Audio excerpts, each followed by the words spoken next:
tasks that come up in the wild are more likely to be messy in some sense. They are they involve working with other people. They involve working in much larger code bases or sort of more open-ended problems, maybe with something even adversarial going on in the software engineering context. That might be that someone's trying to make a change to the part of the code base that you're currently working on, and you need to work around that. And we do tend to see that the AIs are less capable at working on these more messy problems. I don't want to overstate that. It's not an enormous effect, but that's one thing that gets in the way of these productivity increases. And then I do think there's something to the reliability question, right? Where if it was true that for a certain type of task you only had 80% reliability, then every time you're going to need to go back and verify the work of these AIs, and not only verify the work of these AIs, but without the context of how they implemented the solution, relative to if you went about the task yourself, you'd already have that in your head, and so this verification step, quote unquote, would take less time. I don't expect these frictions to be sort of so fundamental in some sense, or I imagine they go up levels of abstraction. I think not only is the underlying technical progress real, but I think that the productivity improvements are also going to show up increasingly. But yeah, there are these frictions.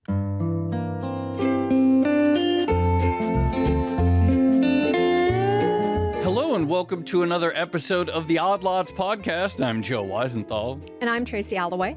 Tracy, one thing about AI is that lots of lines that go up. Yes. Famously, there is perhaps one line that has captured the attention more than others when it comes to lines going up. Yeah, but yes. But we're recording this April 7th. Do you see the Anthropic revenue chart, by the way? Oh. It's just like straight. Yeah, okay. It's just on the number of lines going up. I mean, there are some really... All right, let me caveat that. Yeah, okay. Up until recently, there was one chart of a line going up exponentially that became, I think it's fair to say, the most viral chart in AI, right? Yes, I would absolutely agree with that. So one of the many lines that go up, and there are various lines that sort of capture this, is essentially just measures of AI progress of what they could do, what the models are capable of, and so forth. And, there's all different benchmarks out there, and hobbyist benchmark creators, et cetera, all kinds of benchmarks out there. Organization called METR, based out in San Francisco, and they measure how well AI models are doing at various sort of engineering tasks, et cetera. And they have these charts showing how long, certain tasks, how long it would take a human to do them, and then whether AI could do them. And yes, the line's just almost vertical. I think there was one of the ones that came out maybe very early this year or late last year showing the latest Claude model. And yes. I was just like, this is crazy. So that one was really interesting because when I look at these charts, they're called time horizon charts. Yeah. When I look at them, intuitively, I kind of understand what they're saying, and you can kind of see the leap in progress between some of the previous models and Claude, right? The latest Claude model. Yeah. And that's what got everyone excited was you had this big exponential shift up in the capability of that particular AI model. But then when I start diving into what it actually says on METR's website about what these charts represent, I start getting really confused. I'm kind of the same. And I know everyone wants to get excited about AI and charts going up in general, but I think there's a lot of nuance here, and we should probably talk about it because the other thing going on with METR right now is they've become sort of the industry standard benchmark, and so a lot of investment decisions are being based on these charts. And if you oversimplify them as just okay, lines going up, and then suddenly it goes up even more, obviously people are going to start to get maybe a little overexcited. Can I say one other thing, too, that Please. I'm very curious about? I'm really glad that there are people designing various benchmarks for measuring AI progress. Seems like an important thing to get a handle on. But, if I were, talented or smart enough to be, doing these things, I would go work for one of the labs and make $10 million a year or something like that. And so I'm actually curious to a lot of nonprofits, et cetera. It's do you really, want to be, working at the cutting edge of AI at a nonprofit? I mean, I guess OpenAI is owned by a nonprofit, weirdly enough. But you know what I'm saying? I would want the money. Well, we should talk about it with our guests who are currently sitting right here. That's exactly right. I'm very excited to say we have the two perfect guests to talk about the most viral and maybe important chart in AI right now. We're going to be speaking with Joel Becker. He is a member of the technical staff at METR, and we're also going to be speaking with Chris Painter, the president of METR. So, Joel and Chris, thank you so much for coming on Outlaws. Thank you so much for having us, guys. Thank you for having us. Yeah, really excited to chat with both of you. Why don't we just start, Chris, since you're the president? I'll start with you. What is METR? How long has it been around? What is this organization? What's its goal? Just give us the sort of 60-second synopsis of METR. Yeah, totally. I can try and sometimes I give a long version. I can try and do a short version here. So METR is a research nonprofit based in the Bay Area, like you said, dedicated to advancing the science of measuring whether and when AI systems might pose catastrophic risks to humanity as a whole, focused specifically on threats that come from AI autonomy or AI systems themselves. So when you talk about, there's kind of this whole field in AI of dangerous capability evaluations, people seeing, can this AI system assist with a chemical or biological weapon attack? Can it advance kind of like bad actors' ability to execute cyber attacks on a really large scale? METR is sort of specialized in specifically assessing how autonomous are AI systems, what is the scale and like length and difficulty of tasks that they're able to do by themselves, partially because we think it sets the stakes for conversations about AI misalignment. So we sort of see ourselves as being on the hook for at any given point in time, giving humanity the bits of evidence that are most informative for establishing the stakes of, are we reliant on AI systems as a society in a way that could make it really bad if they are misaligned?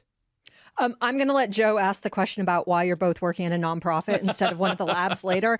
But one question I do have is, when I think of METR, you guys always come up in the context of these time horizon charts. And I don't mean this as an insult or anything, but I hardly ever hear anyone talk about the actual like safety aspect of your mission. Yeah. Why do you think that is? Yeah, so I think there's some distinction between our motive for assessing time horizons and the kind of how it gets used then by the rest of the world, or kind of like what the origin of the rest of the world's interest in it. For METR, I think the reason that we work on things like the time horizon charts is because if we're trying to establish the stakes for talking about, could AI systems go rogue, or one day could they like try to take over and subvert human control? The 3 years ago, if you went back to around when METR started, about 4-ish years ago, and it was started by Beth Barnes, Paul Cristiano, and this was kind of the initial motive, is if you went back then and you said, why don't I think that AI systems are going to go rogue and like take over or overthrow humanity today? The kind of most intuitive, you can come up with a lot of abstract reasons, debates about the goals AI systems might or might not eventually have, but the kind of most damning in the moment reason is the AI systems just can't do much, right? It doesn't make sense to talk about a question answer system that like can't even reliably answer programming questions, saying like, is it going to hack my systems or like backdoor me in some way? It just doesn't make any sense to talk about. No, it's going to write you a poem that you asked for. Right. Or it won't even, at the time they couldn't do anything by themselves. Yeah. And so if you're like kind of being able to subvert human control depends on agency. And so we wanted to come up with a measure that kind of tracks agency over time to kind of say, when would this argument no longer apply? When are AI systems now able to kind of do long, complex enough actions by themselves that the argument kind of, the goalposts almost move somewhere else to like, well, we would catch the AIs, or the AIs don't want to subvert human control. And so I agree that there is a distinction between like how I think partially the exercise of trying to come up with these measures throws off things that are very like grounded and intuitive measures of AI progress that might be more intuitive than just benchmarks, right? So if a lot of people are in the game of making just benchmarks where you say like, here's my harm bench or something, the AI gets 70%. That's much less of a kind of grounded or long lasting metric. Like it's hard to say what that means or how that generalizes. But the idea with time horizon is like maybe it's more intuitive, and I think that helps both for safety and for like business understanding. So let's talk about what this chart.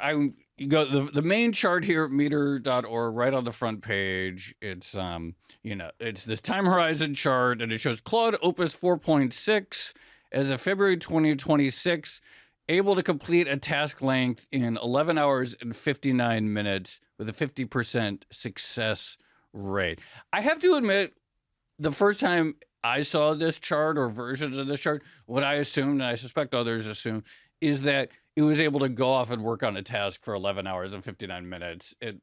Then come back with an answers. But apparently it's not that. Why don't you walk us through like what's really being measured here? By the way, the previous high was GPT 5.3 Codex. That was 5 hours and 50 minutes. So I guess part of the reason this chart just blew people's mind because literally that's basically a double. But why don't you talk to us about what's really being measured here? Yeah, so fundamentally, in simpler terms, we are plotting the difficulty of tasks that AIs are able to complete over time. And, the particular way that we measure the difficulty of tasks is in how long it takes humans to complete those same tasks that we're asking the AIs to do. So in this case, we're talking about Opus 4.6, something like tasks that take humans 12 hours to do. We predict that it will succeed at those tasks around 50% of the time.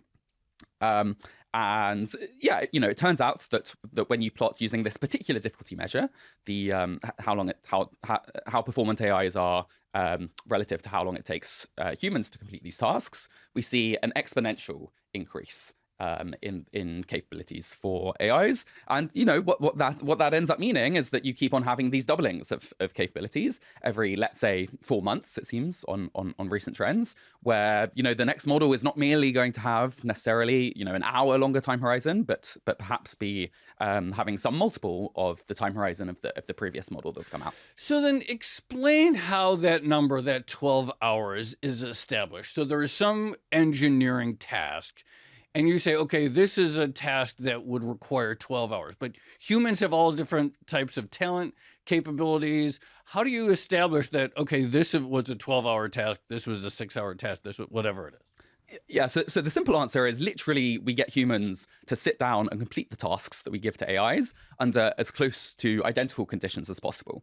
So first we come up with the tasks, and that's whole kettle of fish. We can talk about exactly how we do that, and then using essentially the same tools that we're about to give the AIs, we take talented humans, not people who have seen this particular type of task before, but people who have relevant expertise. So if it's a software engineering task, they have software engineering expertise. Machine learning task, they have machine learning expertise, and then we time them. We see how long it takes for them to complete those tasks successfully, and then roughly we call the difficulty of the task, as measured in human time to complete, as the average time it took these humans to complete the task. Then we'll run the AIs on this same set of tasks. Typically today, for the very easiest tasks, they're more or less always going to succeed. There's some mid-range of tasks where perhaps they succeed 50% of the time, or perhaps for some tasks in that range they succeed 0% of the time, and for others 100% of the time, and so they're getting 50% on average, let's say. And then for the much harder tasks, perhaps they're getting closer to 0%. And then the point at which we predict, in the middle of all of these 0% and 100% by task, the point at which we predict that they'd have a 50% chance of succeeding, that is either a 50% chance of succeeding on some task, or 50% of the tasks of that difficulty that we think they would succeed on. That's what we're going to call the time horizon of these models. I think one thing also that could be good to explain here is the task distribution. I mean, this is not all activities that humans do. We are specifically here interested in, there's some question in what tasks are, like Joel mentioned, we're having people come into our office, do the task to get a sense of how long it takes. We're not having them come in and paint paintings or write novels, or we're focused here specifically on things that are in the distribution of work that a engineer at a we like to think of it as like a frontier AI lab. The tasks that they might be doing. So this is things like software engineering. It's fine tuning AI models. I don't know if you want to give other examples, but it is like software machine learning, that kind of task. Wait, can I just ask, why did you decide to focus on engineering? Because you could have widened it out to, if we're talking about AI being capable of, taking over the world, there are all sorts of substantive tasks that would fall under that category. So why just do engineering? So for one thing, I think maybe other people on the team, or maybe Joel has thoughts about this, but might have other answers. I think my particular motive in being interested in the time horizon on software tasks is that it is kind of, first of all, it's the thing that the industry is very, like already, even before we started working on this, is very focused on. So it's one of the capabilities that you should expect to come along for the ride earliest. It's the thing that like a lot of optimization pressure is being exerted on. And then I think that it is kind of the like thing that you would expect as an early warning kind of sign of this AI R&D automation. So to some extent, METR thinks of itself as trying to build, science that, or advanced science that can say, when are we getting to the point that AI systems could improve themselves or speed up the pace of AI development? When will AI research kind of feed on itself? And the kind of core capability for that might be software engineering and machine learning research ability. There are other skills that could be relevant to taking over the world. Right. I think other people have done time horizons on like cybersecurity since. Yeah. But I suppose it is true, like the basilisk isn't going to paint its way into like power or something like that. Okay. It might deceive you. It might be like, it might be very convincing or cunning in some way, and hand over the keys. Anyway. I might say for your mental models, we don't have perfect evidence of this whatsoever, but my rough sense, sort of colloquially, or my prior before evidence comes in, is that if we did study tasks on these very different distributions, not machine learning, not software engineering, I'm not sure about painting exactly, but perhaps or other kinds of task distributions that we could enumerate, that basically we would see this similarly shaped exponential progress over time, where I'm not sure exactly, but let's say 4 months, 6 months, something like that, the level of capabilities as measured in time horizon would be doubling at something like that pace, maybe from a much lower level. So, one example that we do have better evidence of is that the AIs today are much less performant at, anything that requires vision capabilities, seeing what's on a screen, clicking around at a computer, but they're getting, tremendously better at that sort of thing over time. Just to mention quickly, we did actually do a very kind of brief investigation of this on other task distributions. That's on our website somewhere, like cross-domain time horizons. I think we looked at data from the Tesla has shared on self-driving. I'm forgetting the other there's like OS World. Maybe some of these are like somewhat similar, still kind of in the distribution of software tasks, but trying to get further afield into things like vision. Yeah. So the other question I had is, how big is the sample size on the humans who are actually doing work? And also, is it getting harder getting like human engineers into the room to compete with like Claude Opus 4.6 versus say, if I was a mediocre engineer, and I'm not, I'm a non-existent engineer, but if I was a mediocre one, maybe I would feel good about going up against like GPT-3 or something. And maybe I would feel a lot worse about myself going up against like Claude. Yeah, on these tasks, I'm in a pretty similar position myself to you. So we have approximately 3, although it varies quite a lot across tasks, human baselines per task. So typically we're averaging over something like 3. I think the final numbers, it's my impression that they're not going to be so sensitive to the particular baselines that we choose. Aren't the longer tasks more weakly baselined? I'm thinking of Nathan Whitkin. He's in my ear. Yeah, so indeed, I think it will get a lot harder to baseline these tasks as the length of tasks that AIs are able to successfully complete gets longer and longer. You might think at some point the length of tasks that they can complete is longer than the doubling time. Yeah. In 4 months' time, they're going to be able to complete tasks of more than 4 months, and then it's kind of becomes perhaps close to impossible to get these 4-month-long baselines. Of course, we're not at that point yet, but definitely it has become more difficult to get these baselines as time has gone on. At the moment, not impossible, but very challenging.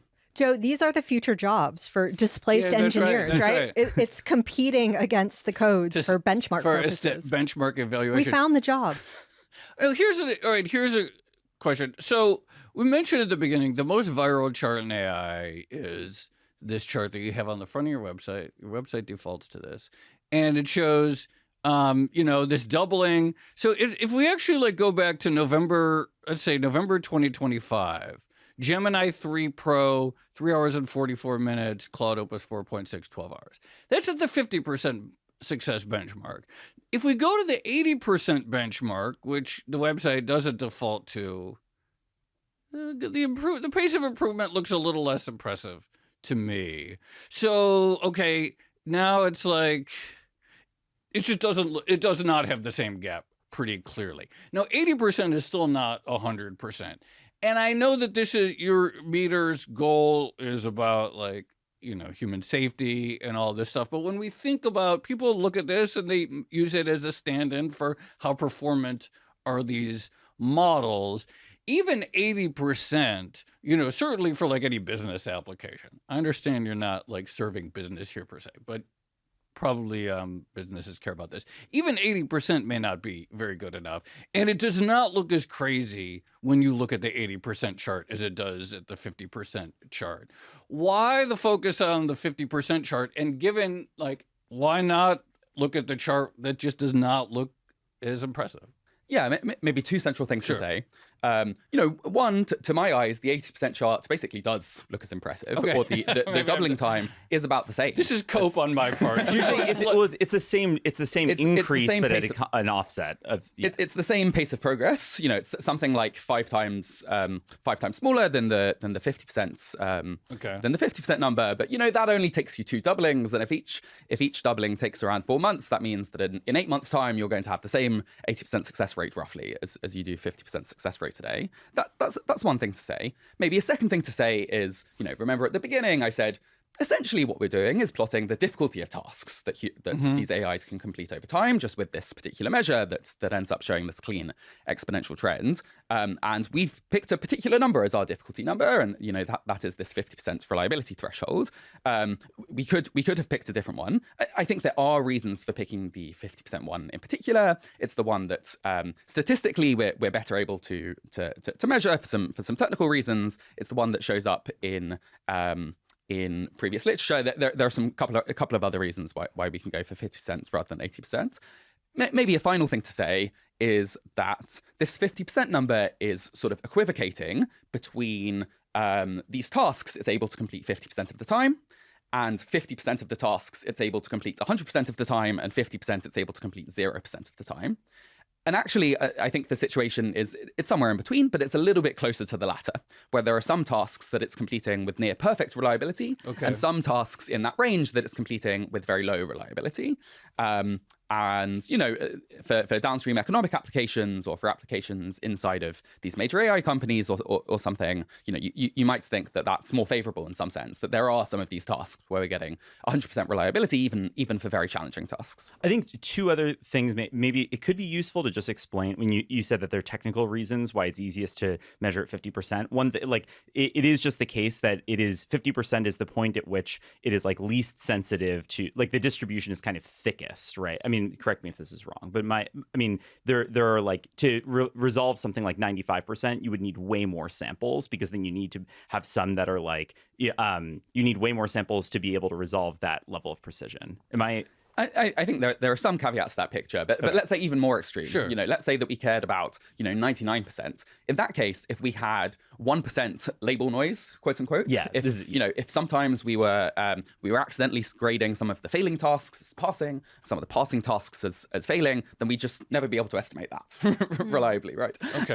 And at 50%, this comes a little bit closer to washing out. And I think one other intuitive thing here, or one intuition, is that if you give me a task and you give me the model, all you tell me is the length of task that it takes a human to do the task. The 50% time horizon is the point at which I think it is more likely that the model will be able to do the task than that it can't. And I just find that intuitive. Yeah. How much interest do you get on these charts from potential investors specifically? And the reason I ask is because I was just messing around and like Googling some stuff. And when the Opus chart, the latest Opus chart came up, someone posted it on Reddit. And I think like the second comment on it was someone going, how do I invest in OpenAI? And like, and like people were trying to club together to like invest in these companies. So clearly there are people out there who are using these charts as investment tools. I would say, we don't get an enormous amount of inbound from investment firms. I mean, sometimes, VCs or whatever, we're based in the Bay Area, will reach out to us. I think that there's some kind of principle of our goal is to inform the public and give them the best evidence that we can about when we might get to this point of kind of, AI being, fully autonomous or able to improve itself. And there's some principle at play here of like, I kind of want to enable people to do whatever they will do with that information. And I think that we don't engage a ton in kind of the like business side or investment implication of the work. I think that if I knew one kind of thought experiment I sometimes do, like say to myself is, if I do believe that at some point we're going to get this AI that's improving itself, and where like AI research is automated and you have all these fears about a singularity, would I rather that like all of Wall Street falsely didn't think that was coming when I believed it was coming? Or would I want them all to know that it was coming, given that I believe it's coming? Maybe this is more a personal view, but I think if this is possible, that we will automate AI research, I think all of humanity being aware of it is kind of aware of where we're heading is sort of a precondition for us all being able to figure out what to do about it. And so I don't kind of want like certain people or one side or one team to kind of like selectively be in the dark because they might invest on the basis of this or something like that. But we don't, it's not where we put our time. We're focused on informing the public. The public includes some investors. So on that note, like, what is the actual level at which we're all presumably supposed to panic, or at which, like, if you're a policymaker, you would start to get worried about AI being able to automate and improve on itself in a way that eventually becomes detrimental to humanity? I don't know exactly what the level is on this time horizon measure. I think, one thing to say is we have made real progress on the science of measuring these AI systems and how capable they are, but I think there's a long way to go. And in an important sense, I think we're behind on this task. We're measuring some underlying technical trend. And at some point, I do think that implies greater risks of astonishing things happening. Although, Chris can speak more to other arguments that we might back out to for why, even if AIs are very capable, we still might not see catastrophic dangers emerge in the short term.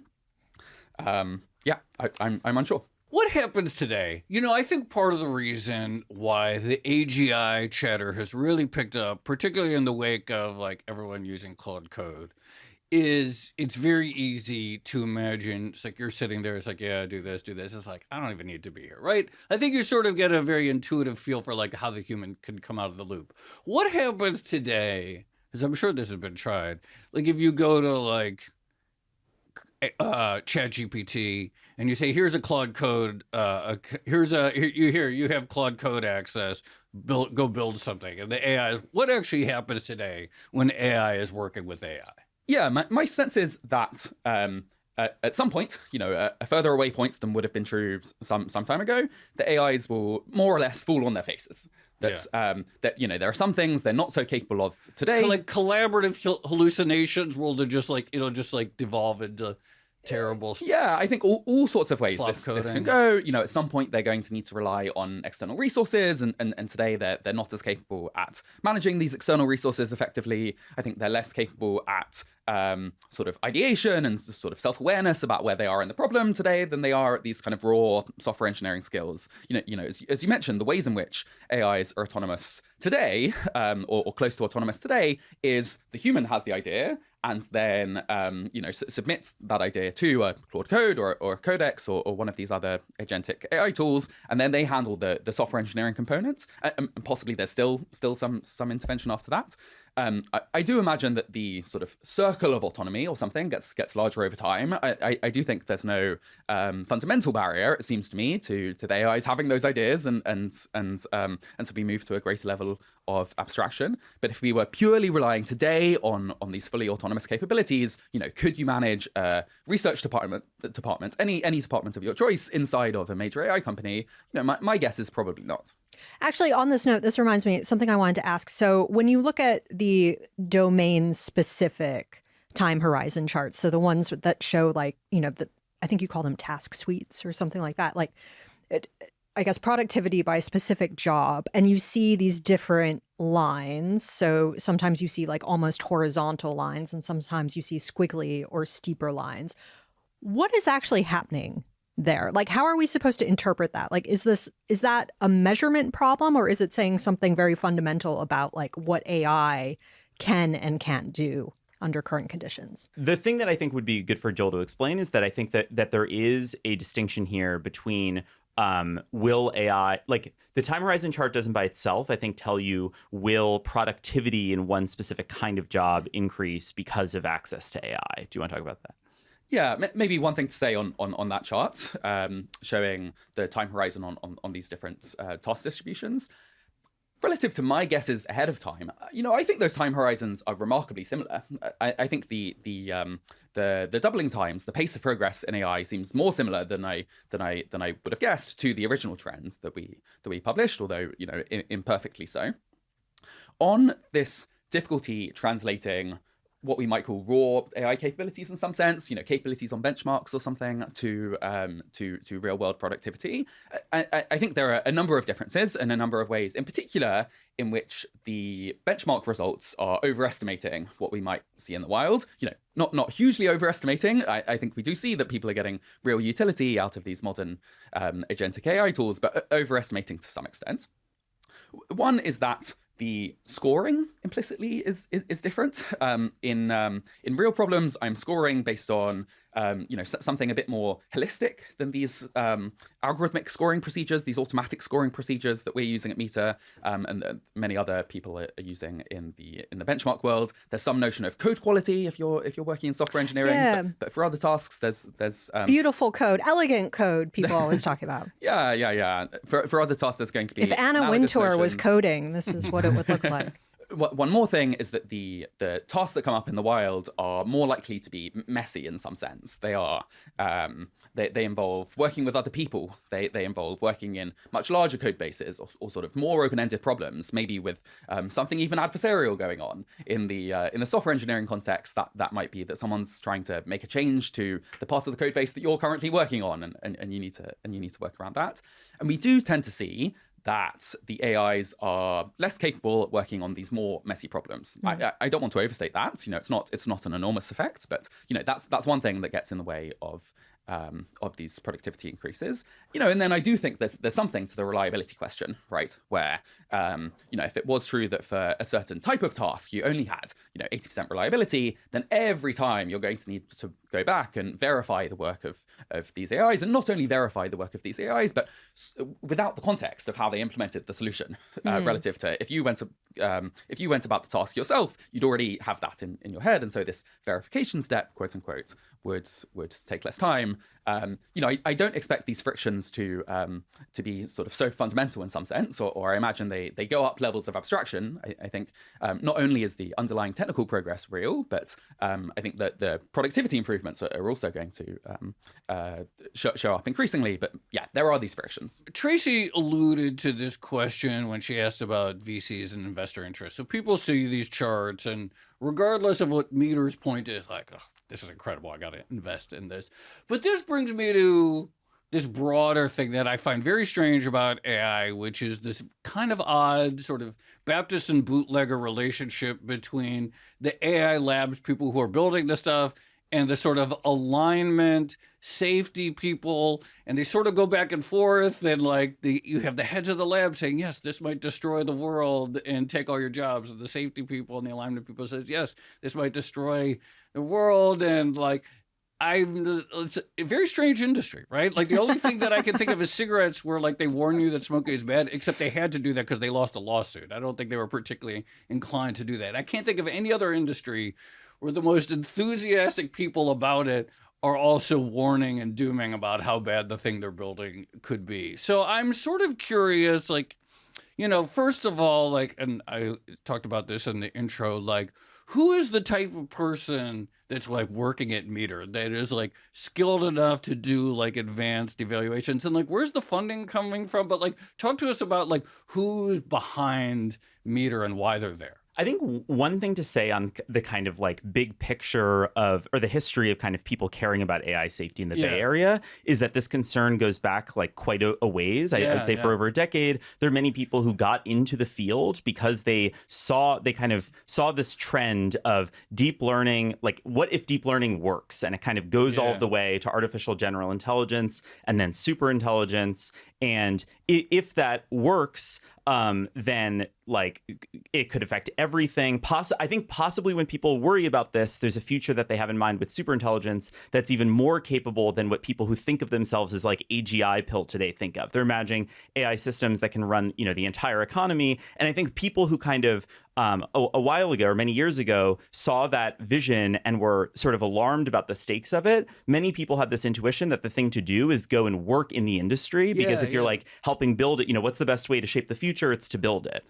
And I think that there's obviously, you could have questions about how sincere that is for many of the people who are in the industry, or if there's kind of a mix of different motivations and different wolves inside of them, where maybe they partially are motivated by that, but also they're like, there's kind of this like Oppenheimer, it feels good to feel like you're in the position of making something that's dangerous. Maybe someone once described OpenAI to me. This was years ago. A friend said it was like, OpenAI was sort of like the Manhattan Project, except the goal was to not build the bomb at the very end, if that makes any sense. So to your Oppenheimer point, it's like very strange. And I think one thing to emphasize is, while it could be that there's a mix of motivations now, there are definitely many people, I think, in the Bay Area who sincerely believe that the technology is headed to someplace that will be very difficult where it will be very difficult for humanity to stay kind of in the driver's seat, or like stay in control in kind of a meaningful sense.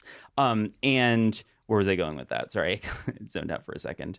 I think that I zoned out. Shoot. Oh, you say they're very worried about people being able to stay in the driver's seat. Yeah. And so I think that, this concern is quite old. And I think many people have this intuition that they're like, I can influence the thing by building it. But now there's this problem that logic kind of always recommends that you continue building more advanced technology, or like more advanced AI systems. Yeah. And now you have this problem where we're kind of there's all of these companies, and they all say that they need to build it because, if they don't build it, another company will. And then even if they could all have doubts about each other's commitment to safety or to these principles. Famously, the leaders of the labs really do not get along. They're not friends. It's not easy for them to of sort out the safety thing among themselves. And then even if all of the US AI labs kind of agreed to do that, they then have this kind of external bogeyman of China, right? Yeah. Well, what will the Chinese companies do? And so there's this sense in which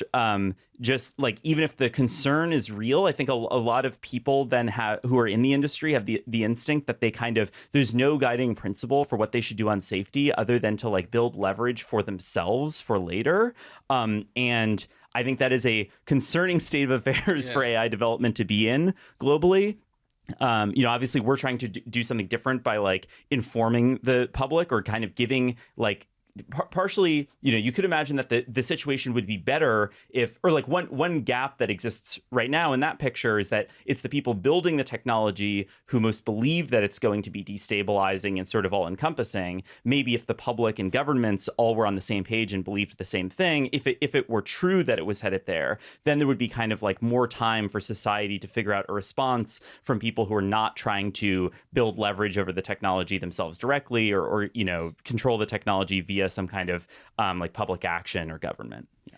Can I just ask very quickly, since you brought up China, and I don't want to forget to ask this question, but Quen doesn't show up on your like main charts. I think you did a preliminary assessment of it a while ago, but like, what's the difference between assessing one of the closed models in America versus one of the open source models over in China? I think one thing to say is that the capabilities are lagging behind. We think that they're lagging behind. I'm not sure. So they're so irrelevant they just like don't make it onto the chart, or so we do try to prioritize, just because METR has limited resources, staff time in particular. The models that we anticipate being on the frontier, and in general the Chinese models have been something like 9 to 12 months, let's say, behind the US models. And I think the gap by time horizon is probably even larger than the gap by benchmark scores, where there's some, I'm not sure how scientific I can make this, but there's some colloquial sense or something that the Chinese models are stronger according to benchmark scores than they would be on truly held out problems in some sense. You mean they're like they're gaming the benchmark? Is that what that means? Or I'm not sure technically exactly how that shakes out, but something spiritually close to that. Okay. I'm not sure that's true for all Chinese models. I'm sure it's true for lots of models outside of China. But I think that's at least one possibility. Okay. And then just getting back to the sort of, is AI going to take over the world question? I'm very curious, when you talk to external actors in all of this, and I'm going to group them into, I guess, policymakers, investors and the labs themselves. Like, who are you interacting the most with at the moment? I think that in practice, we end up interacting a lot with AI labs because there's some amount of sorting out, sort of getting access to models, kind of working with them to set new precedents on things related to third-party red teaming and third-party risk assessment. We think of our audience as being sort of like high context members of the public. So the kind of like people, who are maybe like you two, right? People who are kind of like people listening to this podcast. Yeah, I guess, presumably. people listening to this podcast, people with kind of who have to make important decisions that will be informed by the pace of AI progress or like the kind of profile of AI capabilities overall. Because we're based in the Bay Area, I think we like disproportionately end up interacting with people who are building the technology and like closer to it. Partially, I think back to Joe's point before, I think this is kind of because it is the case that to kind of care about a lot of these frontier problems, you're kind of selecting for people who are building the technology themselves. There's some sense in which like the companies and the industry spends more time thinking today about frontier capabilities assessment than the government does. Yeah. I think like one day you could imagine us getting to the point where the government is like very focused on this and dedicating a lot of resources to it. And at that point, I would expect METR to be spending more time talking to governments than we are today. That's kind of what I was getting at, because our sense is in a lot of the conversations, like we talk to people and they'll say something about like, oh, it's important to have a social safety net for an AI-enabled future. But no one seems to be really thinking about it in a lot of detail. And when you say, it's easy to imagine or maybe the government will care more about this, not so easy for me to imagine. It seems like they mostly care about, data centers and like where they located and stuff like that. It would be nice if we had policymakers really looking at like frontier capabilities and stuff. Still seems kind of a way off. But it is interesting, you're like talking about like the sort of like capitalist dynamic, right? There's competition. And so it's like you have a lot of people that are really worried about, oh, what if the other guys get to ASI or AGI first? Or what if the Chinese, et cetera? How much does the fact of like free market capitalism and the demand, the big investors at the VC funds, like they want a return, they want an IPO. We might get some big AI IPOs this year, in fact. How much do you find that to be perhaps in tension with the safety element? Yeah, people on our team would have different views on this. I personally don't feel there's some thing here of like investors are key decision makers and they're people too. That sounds strange to say investors are people too. I sound like Mitt Romney or something. But I think that like it doesn't feel, I think that the thing that feels, the element of this that feels like it could be in tension is if you build a bunch of financial obligations to keep kind of the pedal to the metal no matter what the risks are going into the future. So like one thing I think a lot about is if you're like building up a huge amount of debt to build data centers and then say that you do find evidence that you're now worried about the, loss of control from AI systems, you do find instances of AI systems going rogue. Do you now have like a financial commitment to build out those data centers and like continue kind of the pace of progress? Right. I think that is one place where I feel the tension pretty acutely. Like you're building these expectations into the market that could kind of force you to continue development when you otherwise would rather invest more in safety or like it at least gives you a kind of financial obligation to continue scaling at least compute. I think that like the people themselves being informed about the progress does not seem bad to me. I think it's like good in some ways for everyone to be on the same page about capabilities that could be related to subverting human control later on. But I think that I think in the world beyond like the information that METR shares, I do think there is a tension, like the fact that private companies are building this, I think could cause kind of like really acute tensions in the future where, people make these commitments that they wouldn't if they were trying to like slow or, maximize social resilience to the technology. Yeah, I'm not sure how these things shake out, but I think there are some forces on the other side, right? Like, some safety promoting technologies, quote unquote, or techniques do make the models more useful. If they're better complying with your will in some sense, and so you have capitalist incentives, standard capitalist incentives to invest in that kind of research. Maybe that doesn't cover, the broad suite of safety research that seems important, and it's, it certainly doesn't rule out capabilities progress as being an important axis on which you do want to scale. But I think there are some forces in each direction. Since you mentioned compute just then, can you talk a little bit more about, I guess, the relationship between like the time horizon improvements and the cost of compute at the moment, and like what you've actually seen and how that impacts it? Yeah. So one extraordinary fact from my perspective, I'm not sure how to fit these facts together, but something like the R&D spend on compute of these companies has risen exponentially, of course, and in fact, it's risen exponentially at essentially the same rate as time horizon progress. I think there's nothing necessary about that. It doesn't mean by itself that if compute progress slows, then capabilities progress will also slow. But it's clearly an important input into AI progress. I expect that to continue to be continue to be true in future. Sometimes people ask us if we think it's plausible, or how plausible we think it is that capabilities progress, this exponential capabilities progress, might slow down at some point in the future.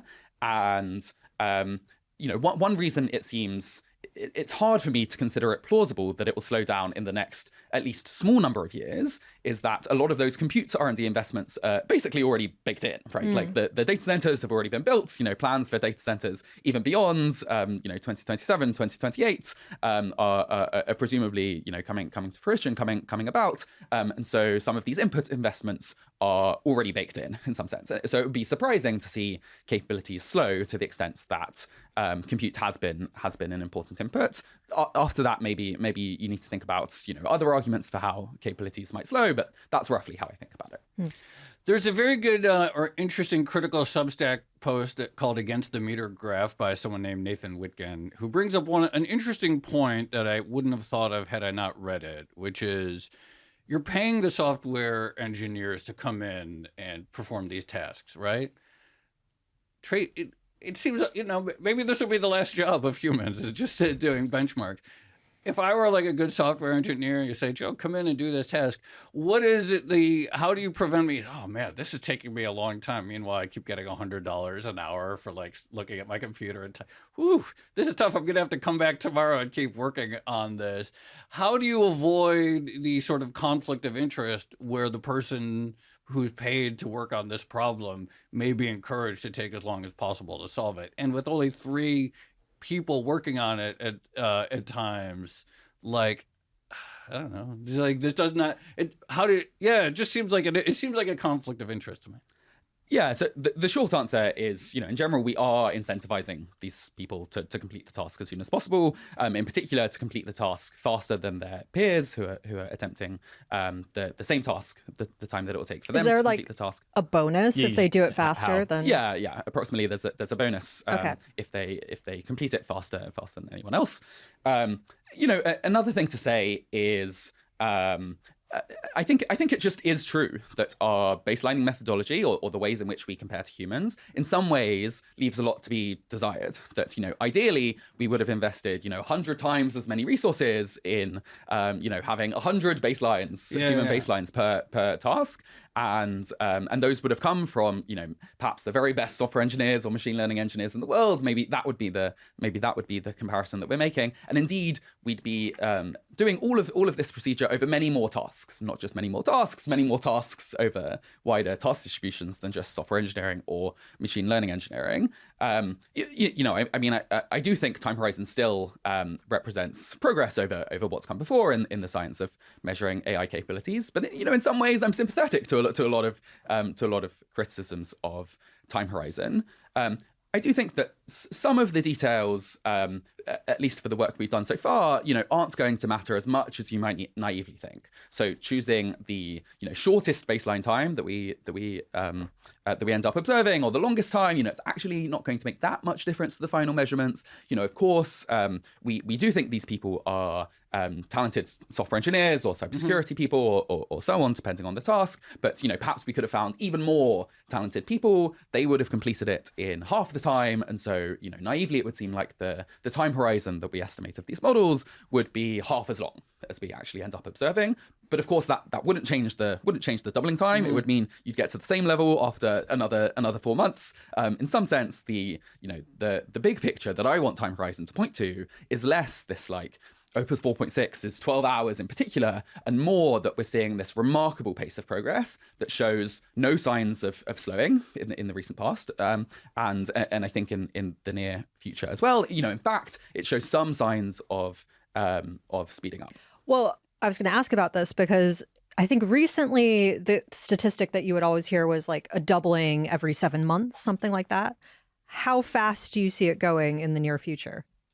Yeah, so I was a doubling over every 7 months person. There was controversy in our team about what to believe here, because when we originally published this work approximately a year ago, you'd see if you plotted a single straight line, a single exponential, you'd get something like 6 or 7 months, let's say. But if you restricted to just the time since I think GPT-4o, since the 2024 models onwards, you'd see something closer to this sort of like 4 or 5 month trend. And some people believed in that, and some people like me had the intuition that, well, we have so few data points, we should really be estimating over this larger number of data points, and a larger number of data points says every 6 or 7 months. There are a couple of things that have changed my mind and made me realize my colleagues were right since then.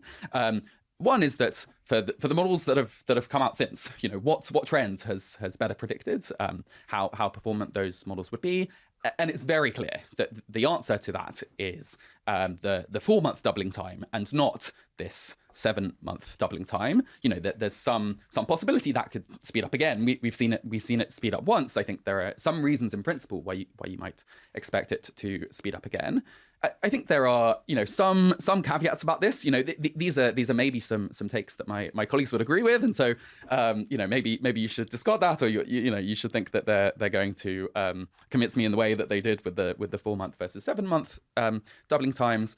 I have some suspicion that the tasks that METR is measuring performance on are, in some sense, more and more a narrow slice of possible tasks, and in particular, a more and more narrow slice that is perhaps similar to the kinds of tasks that you'd expect these major AI companies to be training on in the first instance. And so in some sense, we're increasingly, more so than was the case before, measuring progress on the exact types of tasks that they're trying to get better at. You might think, for instance, the kinds of tasks that would make for good reinforcement learning environments, the kinds of tasks that you can score quickly and cheaply and automatically.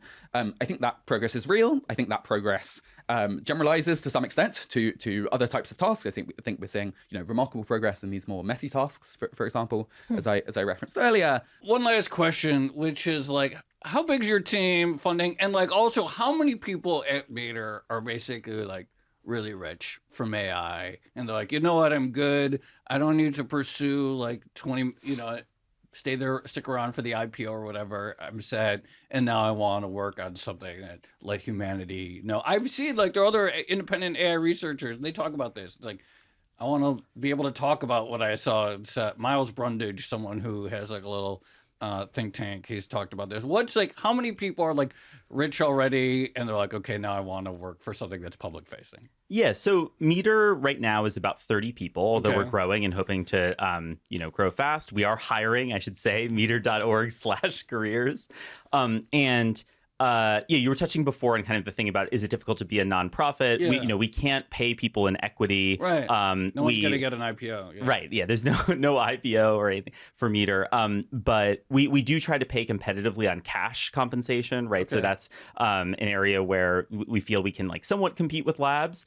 It's true that I think a lot of our team is just motivated by trying to kind of do something different, like not, all the companies to some extent are in this business of kind of like building somewhat redundant products, kind of competing for the same role in the world. And METR is in a really unique position at the moment where I think that we have kind of different we have like access and the ability to communicate these ideas and explain the state of AI research to a number, like a lot of audiences that might be hard for like individual researchers inside of a company. Like we get to talk to a lot of governments directly. We get to come here and talk with you all.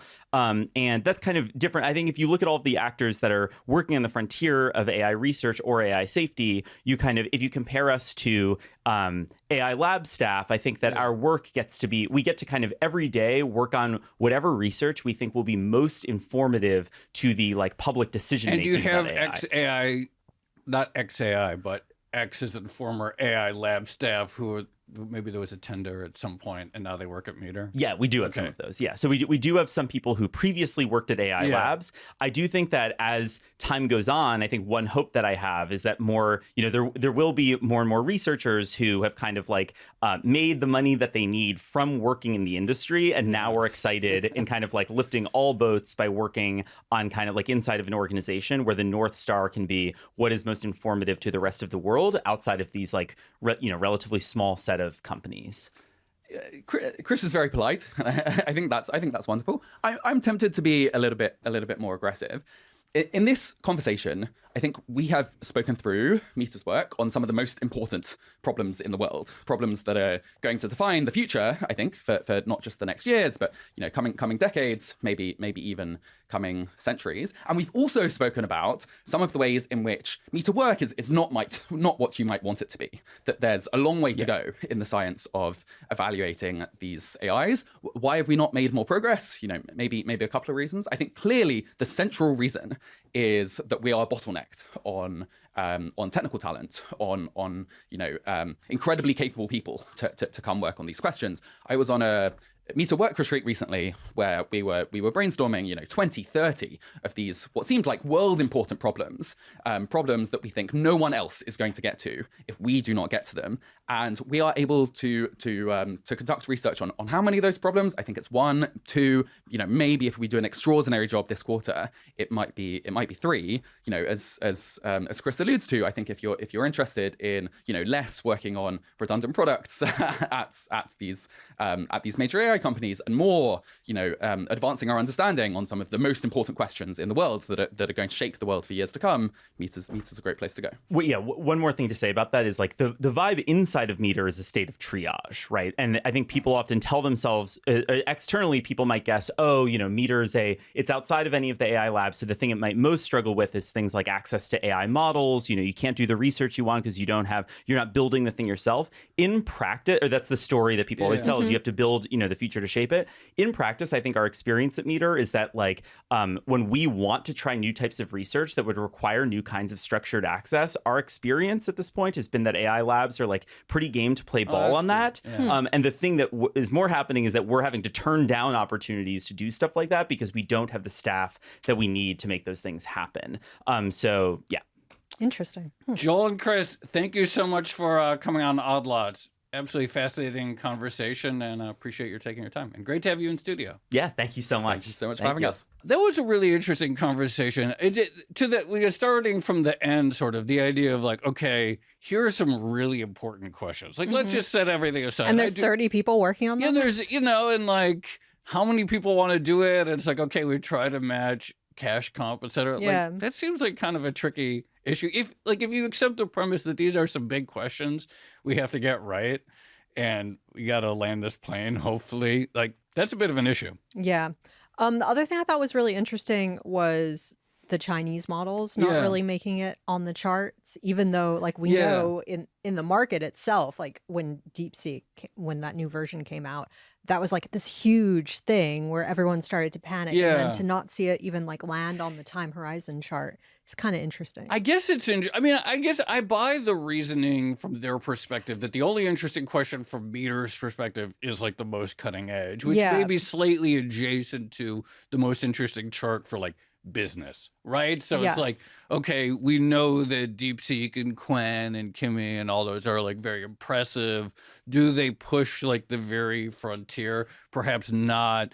But just in general, I find this space so weird because it's like here you have these people who are like clearly quite alarmed at the potential here. And most people, I think, look at these charts and they say like, wow, this is like I want to invest in this, or this is like no, really I know, exciting. I know. Like that's why my first question was like, you're here for AI safety purposes, but everyone seems to get excited about the line go up chart, right? Like there's a disconnect. They're all here. connected. Like I say, when an industry basically says it's worried by itself, you should pay attention. It's really strange. I really like.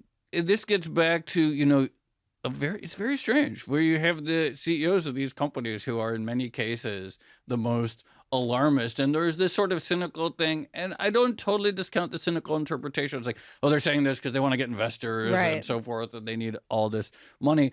But look, it is also true that OpenAI and Anthropic, but OpenAI a little more, were like founded with these very exotic corporate structures of like a private company owned by a nonprofit, et cetera, which they presumably did because they took pretty seriously the fact that this technology and science was like very strange and not just like, it's not just enterprise software. Right. You know? Like they were self-limiting in a way. One other interesting thing too that this idea is like, okay, like first of all, what's the difference between 7-month and 4-month time doubling? Not much. You know, it's like these people's like, oh, I think... Yeah, but it's exponential, isn't it? I guess it's exponential, but it's still funny to me. It's like, oh, I think like AI is going to destroy all white collar work in 2 years. And someone else is like, no, I think it's going to be 3 years. As if that makes like any different whatsoever. But one thing to consider in... Joel sort of alluded to this. You know, you had like OpenAI shutting down its like video efforts, et cetera. So perhaps part of the story is just this intense focus now on the software engineering side as what these labs are working in. Yeah. And sort of like all these other side quests are not as important. So maybe we will see even more rapid progress on some of these technical benchmarks, because clearly from the lab's perspective, that's where the action is more than some of these consumer things like making images or videos. All right, shall we leave it there? Let's leave it there. Okay, this has been another episode of the Odd Lots podcast. I'm Tracy Alloway. You can follow me at Tracy Alloway. And I'm Joe Weisenthal. You can follow me at The Stalwart. Follow our guests, Chris Painter at Chris Painter Yup, and Joel Becker, Joel_BKR. Follow our producers, Carmen Rodriguez at Carmen Armin, Dashiell Bennett at Dashbot, and Cale Brooks at Cale Brooks. And for more Odd Lots content, you can check out our daily newsletter. You'll find that at bloomberg.com/oddlots. And you can chat about all of these topics 24/7 in our Discord, discord.gg/oddlots. And if you enjoyed this conversation, then please leave a comment or like the video, or better yet, subscribe. Thanks for watching.